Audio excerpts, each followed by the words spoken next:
Yes po. Sa ngalan ng Ama, ng Anak at ng Espiritu Santo. Amen.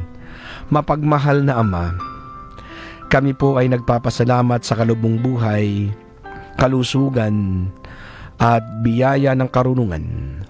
Tulungan mo kami na maging instrumento na yung pagpapala sa aming mga kapanalig na ngayon po ay naglalakbay, ngayon ay nasa kanilang mga tahanan at nakikinig at natututo sa programang ito.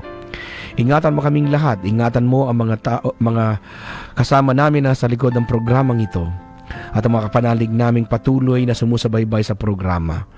Basbasan mo ang bawat isa sa amin, bigyan mo ng kalusugan upang patuloy kami makapaglingkod sa iyo gamit ang aming boses at karunungang kaloob mo sa amin. Hinihiling naming basbasan mo ang lahat ng mga may sakit, panumbalikin mo na lang kanilang kalusugan upang makabalik sila sa paglilingkod sa iyo.